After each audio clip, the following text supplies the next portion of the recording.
দীর্ঘদিন ধরেই বাড়ির পাশেই রয়েছে পোল্ট্রি ফার্ম, আর সেই ফার্ম থেকেই ছড়াচ্ছে দুর্গন্ধের জেরেই সমস্যায় পড়ছে প্রতিবেশীরা।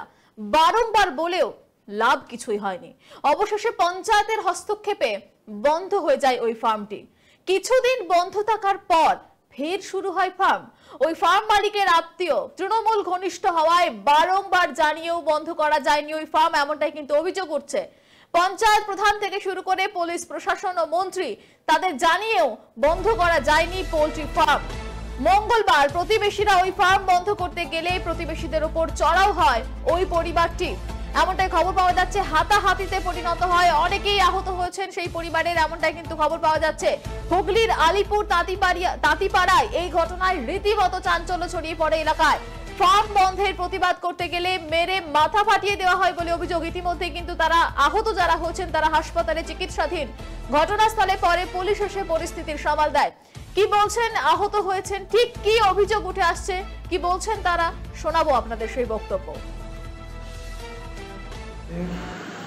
বাড়ি আলিপুর তাঁতিপাড়া, পরেশ দাস বলছে। এখানে একটা পোল্ট্রি নিয়ে দীর্ঘদিনের অশান্তি। আমরা পার্টি, পঞ্চায়েত সমস্ত কিছু করেছি, কিন্তু মানে যখনই কথা বলি তখনই পোল্ট্রি মুরগি তোলা বন্ধ রাখে। তারপর যখন ঝামেলা মিটে যায় আবার মুরগি তোলে। এই নিয়ে আজকে সকালে যখন আমরা বলতে যাই তখন পোল্ট্রিওয়ালা থেকে ওর মামা মামি সকলে এসে আমাদের বাড়ির সকলের উপর চড়া হয়। আমাদের বাড়ির 3 জনের মাথা কাটিয়ে দিয়েছে, হাত পা ভেঙে দিয়েছে। এই নিয়ে আমরা থানায় যখন যাই থানা থেকে কোনো স্টেপ নেয়নি এখনও আমরা হসপিটাল এদোর করছি। আমাদের কোনো কিছু বলার নেই।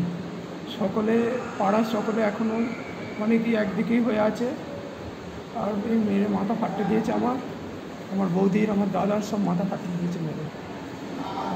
আমরা সকলের আগে থেকে বহু দিন থেকে এর জন্য উপযুক্ত ব্যবস্থার জন্য পার্টি, পঞ্চায়েত থেকে শুরু করে সমস্ত পুলিশ দপ্তর, তারপরে তো বিডিও সবাইকে জানিয়েছি, কেউ কোনো স্টেপ নিচ্ছে না। আজ একটা বড় অশান্তি যখন হয়েছে তখন চারিদিক থেকে সবাই মিলে এইভাবে মারধর করা হয়েছে আমাদেরকে। অথচ বাড়ির লাগোয়া পোল্ট্রি, 3টে পোল্ট্রি ছিল, বাড়ির পিছনে একটা, 2তলা, বাড়ির সামনে একটা। এই পোল্ট্রিকে তোলার জন্য আমরা কাদের না ধরে গেছি, কেউ আমাদেরকে সাহায্য করছে না। আমরা এমনকি দিদিকে বলো তাকেও জানিয়েছি, বেচারাম মান্নাকে জানিয়েছি, পার্টি, পঞ্চায়েত থেকে শুরু করে সকলকে জানিয়েছি। মানে যেখানে যাচ্ছি সেখানেই বলছে আমরা করে খাই, এইসব কত কি কথা। আর আজকে এই অবস্থা আমাদের। ওর মামারা সব মারধর করেছে, ওর মামারা এসে, ওর মামারা 4-5 এসে ওর মামারা সব মারধর করেছে আমাদেরকে। ওর মামারাই এসে 4-5 মিলে এসে মারধর করেছে সবাই। আমাদের 3 জনকে মেরে মাথা ফাটিয়ে দিয়েছে, পায়ে আমার ইনজুরি করে দিয়েছে। হ্যাঁ, সমস্ত কিছু করছে। আমার স্ত্রীর মাথা ফাটিয়ে দিয়েছে।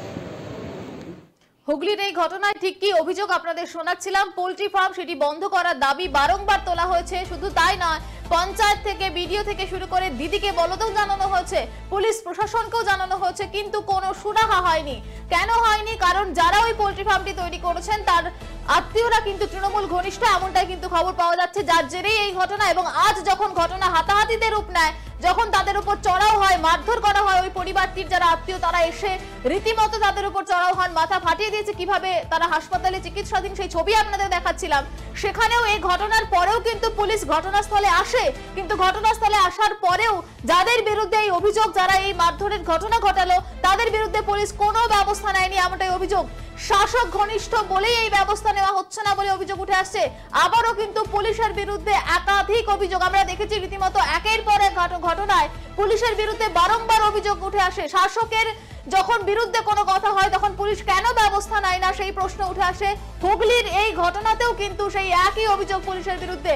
এই ঘটনা ঘটানো হয় যখন মারধর করা হয় ওই পরিবারটির, ওই প্রতিবেশী পরিবারটির ওপর চড়াও হন তারা, তারপরেও পুলিশ কোনো ব্যবস্থা নেয়নি। এখনো পর্যন্ত কাউকে গ্রেফতার করা হয়নি বলেই আমরা খবর পাচ্ছি।